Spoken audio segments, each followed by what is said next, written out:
예, 이재명 대통령이 어젯밤에 또 글을 올렸습니다. 밤 10시에 글을 올렸는데 이 해석을 놓고 이 발언을 놓고 해석이 분분합니다. 먼저 과거에 있었던 이재명 대통령의 발언부터 들어보시죠.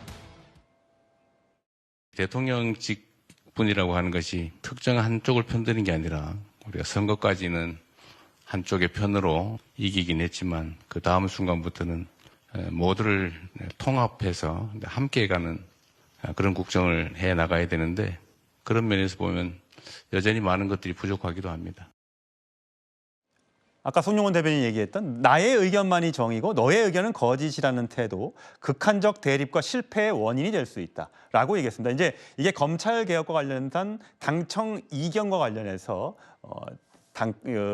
강경파들에 대한 메시지라고 보는 해석이 좀 더 우세한데 혹시 이게 국민의힘 관련된 메시지는 아닙니까? 국민의힘과는 별 관계가 없는 것 같고요. 사실 이재명 대통령의 어젯밤 그 SNS 메시지는 제목만 올바르게 붙였다면 처음부터 끝까지 맞는 이야기입니다. 예. 다만 제목을 저는 어떻게 붙였어야 한다고 책임과 권력이죠? 예, 저는 제목을 어떻게 붙였어야 한다고 생각하냐면 우리 학교 다닐 때 모두 다 배운 시 있지 않습니까? 윤동주 시인의 참회록이라든가 서정주 시인의 자화상이라든가 그런 제목을 붙였더라면 완벽한 글이 됐을 겁니다. 즉 무슨 이야기냐? 이재명 대통령이 과연 그렇게 국민을 통합하고 반대 의견을 경청하고 그 반대 의견을 수용해서 실행하는 국정 운영을 했는지를 되묻는 것입니다. 단적으로 최근에 사법파괴 3법 국무회의 통과했잖아요. 예. 이제 공포되죠? 시행됩니다. 그런데 그것이 얼마나 우리 사법제도를 뒤흔들고 사법부의 독립을 약화시키고 우리 국민들이 피해를 보게 하는지에 관해서 야당이 수도 없이 이야기했습니다. 필리버스터까지 했는데 국회를 강행 통과해서 온 법안에 대해서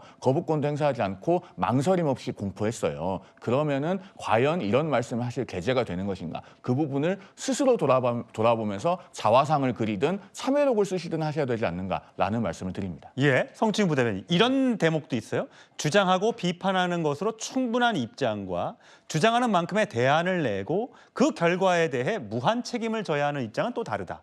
자, 무한 책임을 져야 하는 입장. 그게 이제 이재명 대통령이라는 얘기죠. 그렇죠. 그러니까 그 대통령제 국가에서 대통령은 행정부의 수반이자 국가 원수 아닙니까? 그러니까 다른 내각제 국가의 그 당 대표가 총리가 되는 것과 달리 뭔가 한 진영을 대표하는 게 아니라 뭔가 전체 국민을 대표하는 데는 입장이 된 겁니다. 그렇기 때문에 야당 대표이던 이재명 대표 시절과 지금 이재명 대통령이 된다 하면은 좀 더 책임져야 되는, 좀 더 얘기를 들어야 되는 범위가 훨씬 더 넓어진 것이고요. 그렇기 때문에 중도 확장을 위해서 저런 스탠스를 취하신 거는 저는 대통령제 국가의 수반으로서 아주 적절한 스탠스라고 생각을 하고요.